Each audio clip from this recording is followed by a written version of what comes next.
Italy जाने वाले तमाम नौजवान जो ज़िंदगी की बाजी समंदर में हार गए, उनके तमाम लवाहिकीन से मेरा इजहार दुख हमदर्दी है और मैं उनके दुख में बराबर की शरीक हूँ।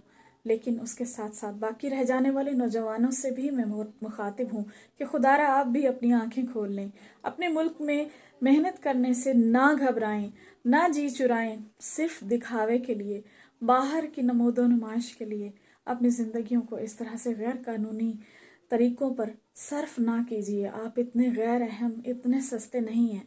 आप अपने घर में रहकर भी मेहनत कर सकते हैं, अपने घर वालों का दुख दर्द बांट सकते हैं, अपने घर वालों के साथ ज़िंदगी को जी सकते हैं।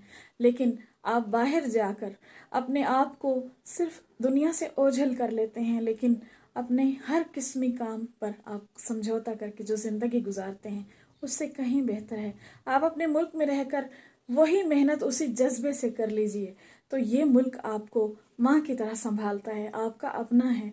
आप अपने घर वालों की आंखों के सामने रहते हैं, उनके दुख सुख में शरीक भी होते हैं और ज़िंदगी को जी भी पाते हैं। खुदा के लिए अब भी समझ जाएं, अब भी आपके पास बहुत सा वक्त बाकी है। जिन्होंने जाना था वो तो चले गए, लेकिन आपके लिए एक सबक छोड़ कर गए हैं। खुदा के लिए अब सीख जाइए।